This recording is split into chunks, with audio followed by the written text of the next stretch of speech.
Local history. Local culture. Local events.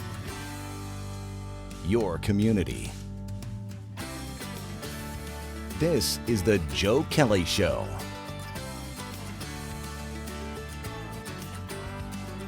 Hi there, everybody. Welcome to the show. Thanks for joining us. Our guest is the County Executive, Anthony Picente, and we're going to be talking about county issues.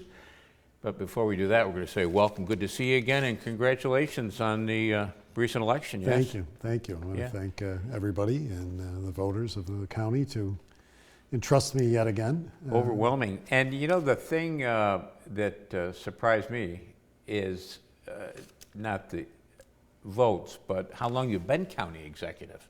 It's been a while. 2006, right? 2007. Seven. Actually, Okay. January of 2007. Elected in 2006 and took office in 2007. Elected in 7. Oh, I finished the 1 year of oh, that's right. Yeah, of yeah. Joe Griffo's term, Senator Right. Griffo's term, Right. and then got elected to my own right in 7, and then Gotcha. 4 other times since then, so 5 times. And we haven't had that many county executives because No. we've gone from a board of legislators, supervisors, form of government to the form of government we have now. But that's the longest anybody's been county executive. It is. Not in the state, but in Oneida County, clearly. Yeah. And How nobody- about, I didn't think about the state. How does that measure up in the state? I know in Onondaga years ago, John Mulroy, if you Yeah. remember that name, from, Sure. he was the first county executive. He served, I think, 25 years, and Nick Pirro was right behind him with 20. So I'll probably pass Pirro in this if I, Yeah. Okay. complete this term. So. Let's talk about this year. Have you got an agenda in the back of your mind that of things you'd like to get accomplished here? Well, we always do. We always, plan ahead, and our budget kind of dictates a little bit of what we want to do. But certainly continuing the work, and again, that's why I chose to run again for re-election, was because I saw, and I still feel that we have some unfinished business, if you will, in terms of some of the projects that we've worked on over the past several years. And the fact that the last 4 years in between that was, or a big part of it was the pandemic and the crisis there that held us back and delayed some of the progress that I believe we needed to make. And so whether it's in the cities themselves, completing some of the work that we've begun, certainly the hospital project has been a big piece in the garage there, Nexus, some of our work in Rome at Griffiths, and really developing more of that site out there. So looking at those just as the core pieces, but then dealing with the aftermath of the pandemic and some of the things that are certainly in the forefront. The opiate epidemic certainly needs more and more attention every day.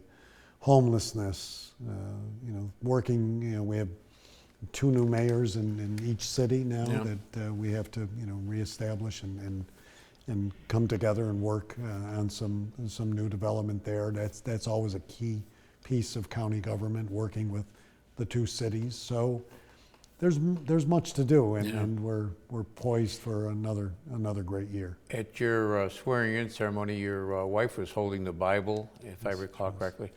And what was her reaction when you said you wanted to do another term? Good, bad, and different? It was good. I mean, it wasn't initially, back during that term planned, but when with the pandemic and things that needed to get finished, obviously without her support, I couldn't do any of this. Yeah.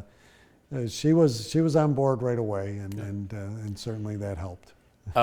Do I note a new website? Is that a new website you've got? We polished that up during the last year or so to kind of highlight and really bring more information to people. We know that people are technology driven on everything they do, and rather than picking up a phone today and calling, they tend to go to the website. Yeah. And so we felt that it really needed more information, more direction, more identification of the people involved in county government, our department heads, the legislators, really, photos so people understand who they are and are able to see, and then more interaction on the website so that people can maneuver the various things that go along with county government.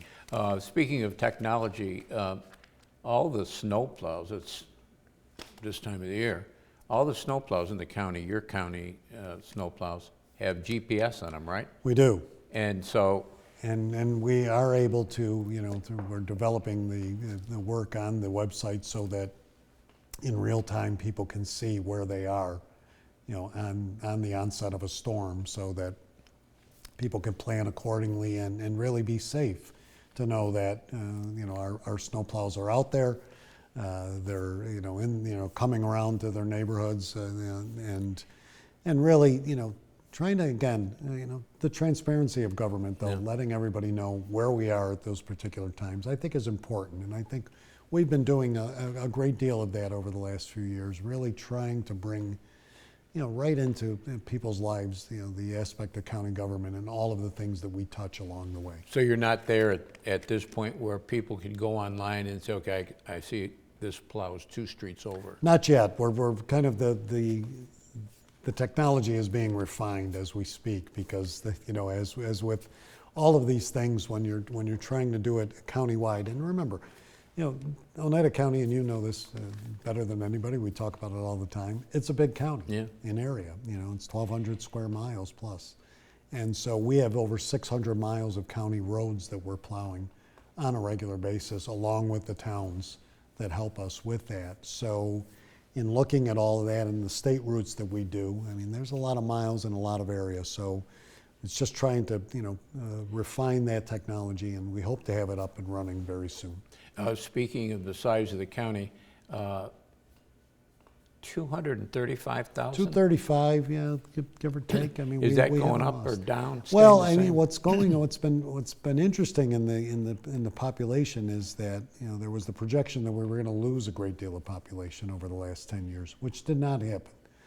To our credit, and I believe to the business credit, to education, and just to the refugee population that has helped us over the years.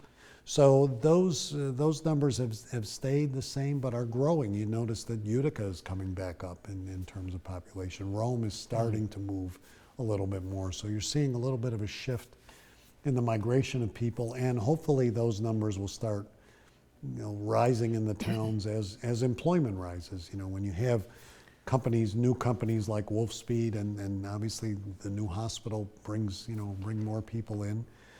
Nexus, we're hopeful, will bring people to take a look at Oneida County and perhaps choose it. And with all of the other development in the region, and throughout Onondaga with Micron and everything, and the housing market that's seeing a resurgence, we're hopeful that number goes up. When we come back, we ought to talk a little bit about, you mentioned the hospital, talk about the hospital, because Oneida County has a piece of that whole project. So when we come back, we'll talk about that. Our guest is the Oneida County Executive. He's just been reelected to another 4-year term. Short break, right back.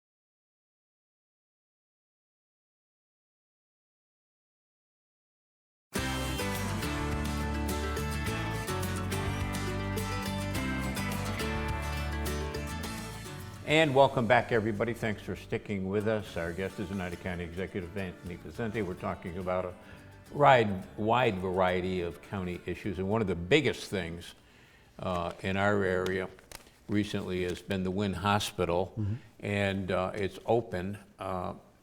One of the big parts of that hospital is parking, and the parking garage, which is being worked on as we speak is the county's.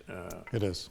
Talk about that a little bit. Well, the garage is a little behind the project. We got held up on a few things. We had to do a redesign to add another level to it after some issues with parking, and some of the other locations got held up. So we had a redesign, which kind of delayed, as you know, in terms of construction, the project. The helipad, which had to go on the roof of the garage as well. So with all that, we're hopefully on schedule for the spring. The weather has been up until recently very cooperative. The last, even the last winter was pretty mild considering what was being built. But the main part of the garage, the main pouring of the cement and then is all done. The levels are there. In fact, I toured it just about 3 weeks ago, not quite, and went through it just to look at it. The elevators will be going in, and those stairways are in, and now it's just the completion of the facade and the interior lighting, cameras, different things like that. But it's still a couple of months away. How many cars are we talking about? Talking about 1,350. It's a very big garage, and it really has great, wide ramp space. So it's really going to be very accommodating for the staff, but the visitors and those coming. The emergency room level for parking on the ground level will be very, very accommodating for those people that, in emergency situations that go themselves, will be able to get in into the hospital very easily. The walkway will be covered and heated, and so that if you are in the garage, you straight shoot into the hospital without getting wet. Will that garage be just for the hospital, or no? It'll have a public component to it, and that was one of the things in our partnership with the hospital that was understood, that while the public goes to the hospital because there's visitors, there's the outpatients themselves, but a large number of the garage will be accommodating the staffing at the hospital, and then about 300 spots or thereabouts or more will be for the public, and it could be used for anybody downtown or anybody going to a hockey game, and we could even open up more spots, on the weekends for that. So, it'll be a great community asset with the first focus on the hospital. Speaking of that area, the Nexus Center has proven very quickly to be a real success. It has, and there has not been a weekend except for Christmas that there has not been activity in that facility, and it's literally 7 days a week as well, because between practices and between other activities, and coming up in April is the International Hockey Committee's, the World Championships, the USA Women's Hockey Championships. We have teams, including the United States, and 9 other teams from across the globe. Canada, Japan, there are Germany, numerous teams coming in, which will be here for 14 days, utilizing Nexus, but mainly the Adirondack Bank Center, the AUD, for the games. 29 games will be played in 14 days in that span. We are working with Mohawk Valley Gardens. We're working with the Adirondack Sports Council, who is helping us organize. It'll be a huge, international event on the world stage, and we're expecting thousands of people.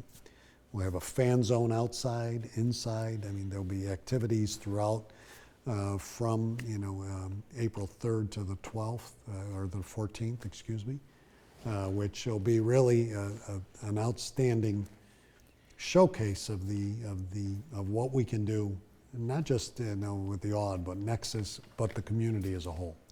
Any indication of what kind of television coverage this is going to get? According to the USA Hockey, this gets more coverage than the Stanley Cup playoffs because of the broadcasts around the world and around the globe for these teams. So worldwide coverage, all eyes on Utica. We beat out Salt Lake City, we beat out Chicago. I mean, we beat out some major areas to have this here. And it's a credit to what Rob Esch and what Mohawk Valley Gardens and the entire group at the Audit Authority, everyone involved in Nexus and in the Adirondack Bank Center, that we have been able to accommodate this. This was not, like I said, an easy thing. It's not just, although we'll pick Utica.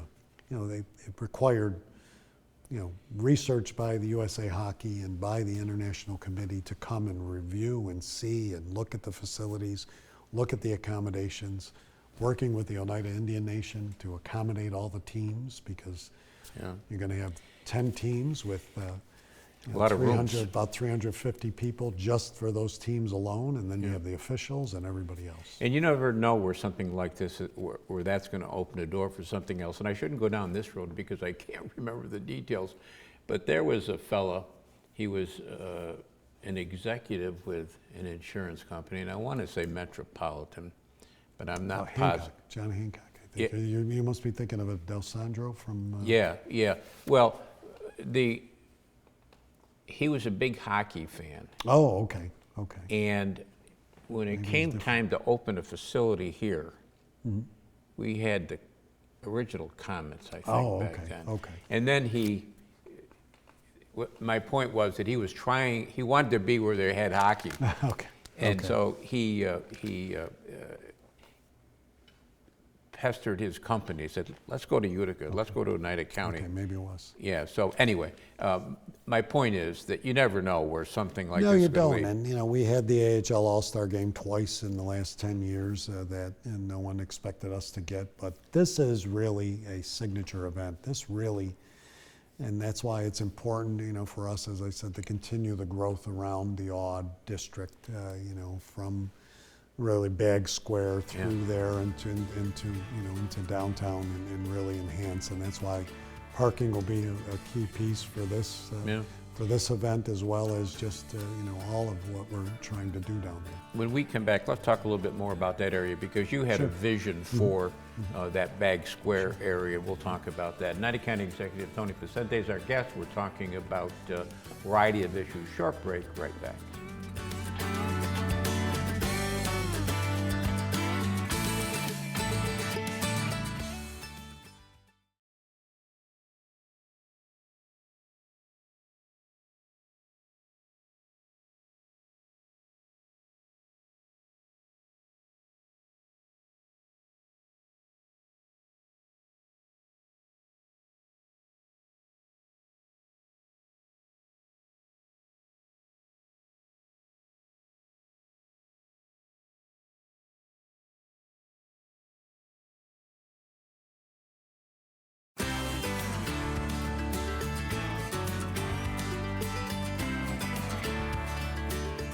And welcome back, everybody. Thanks for sticking with us. The county executive is our guest.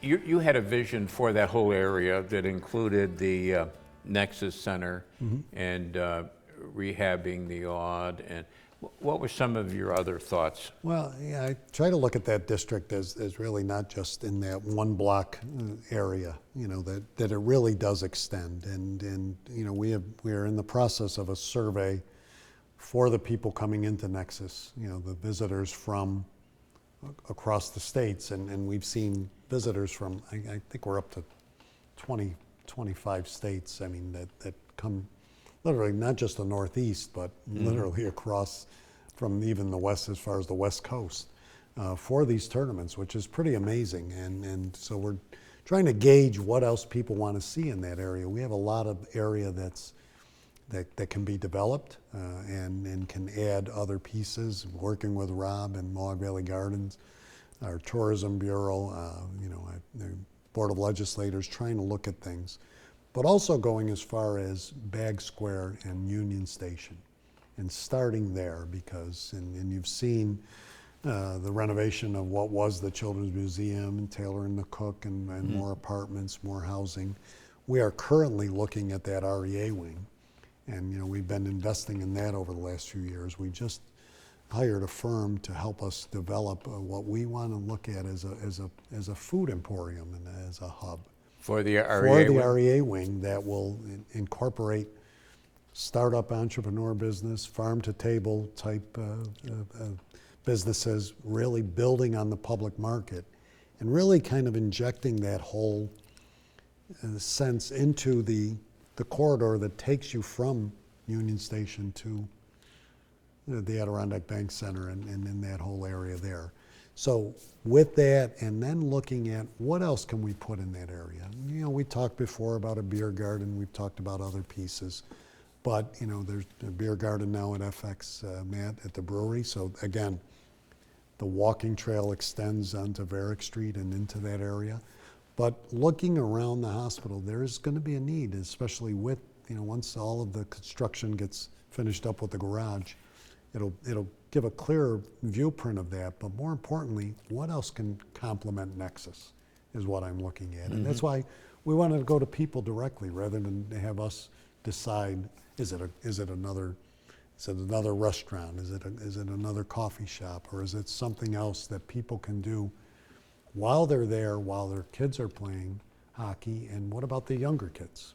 You know, is there other activity that if the families come up and you know, one or two of the children are playing hockey, but the others aren't. So what else can we do? So I think we're looking for ideas. We're looking to kind of build upon that, whether it's, you know, some type of, you know, amusement activity that can be put in there.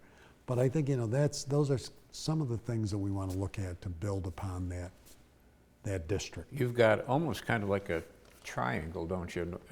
The base of the triangle would be the the Nexus Center, and then Union Station, the area, and then coming up to the Harbor Point area. The harbor area, you know, I've already talked to Mayor Galimi about how we can blend those two areas together and really connect them in a more cohesive way. But again, to do that, there has to be things for people to do, and that's what we need to build upon. Is there going to be a pedestrian bridge that'll link the odd Nexus area to the Harbor Point area? There's plans for that. There was funding that was secured through the Senator Schumer, I believe, for that. You know, and talking with the city prior. You know, but again, in order to have that, we have to connect to something. So we still have to have some things at the harbor for people to do, so that they can come over to Nexus for that piece. So so you have the bridge, but you got to connect it to something. And our next step is, what are we connecting to? Whether are there more sports fields? Are there other retail establishments that can be placed in there? You know, harbor areas, as you know, in different parts of the country are vibrant and successful. And between a mix of housing and hotels, we know that, you know, we are going to need more hotels as much as we do have what is already in that corridor of North Genesee. That Nexus has proven that, you know, we have a lot of activity, and especially when you see this Olympic activity that we have in April, this tournament, that's going to show that, you know, we're going to be full and we're going to need more rooms. You know, it kind of amazes me when you talk about needing more room. It kind of amazes me. We get all these lofts, but they're selling out. They are, and whether they're in downtown Utica and in the Bag Square area or in downtown, the Mayrow building is being repurposed as we speak for more apartments and such. But you know, the Air City lofts on Griffiths, as soon as they build them, they get filled. Yeah. That's the different type, you know, that's part of the housing plan that we've put in place over the last several years, because we know that the younger generation that is moving in does not want traditional homes. Yeah. They want apartments. They want to be free and easy and have the weekends to enjoy. Speaking of Griffiths, anything going on up there that we ought to talk about? We should. There's a big piece of property that sits at the end of the runway. It's always been referred to as the triangle because it's a vacant piece of land. And it is approximately over 300 acres. it is currently and would be, I mean, and there's some other land that abuts it as well. But at present time, it's the biggest site in New York State. We have recently requested money from the state of New York to develop that. We feel that with Micron going in Syracuse, with what we've done in Wolfspeed in Marcy, what's happening at Griffiths with the lab and Innovari and the Griffiths Institute, that the supply chain for technology companies is going to be growing, right. That site is prime for development, and as in talking with the State Economic Development Agency, which I used to work for many years ago, that it will be, because of White Pines, where Micron is going, and now that is secured, this will be the last big site in upstate New York of that many acres. Yeah. And that becomes a very valuable piece, not just for us, but for the state, but for businesses. So our plan is to begin developing that site. Is that on the western end of it or the east end? It's on the western end. It's down, it's right behind the B-52 if you're down there, where the golf course is, down that. The triangle there, it's literally a triangle, but it's a very big triangle, as I said, of about 320 acres that approximately that can be developed. And we are currently working with the state and the county legislature to put sewer and water and electricity, and so that we can have that site shovel ready for the next big. We got to go, but yes or no, does the county own the old Broadacre site? We do. Yeah, next time you come back, which I hope is sooner rather than later, I'm going to ask you about that. We're out of time this time, though. That's going to do it for us this week. We'll be back next week. We'll do it all again. Don't forget CNYhomepage.com. There's lots of good stuff there. Until next time, take care of yourself, everybody.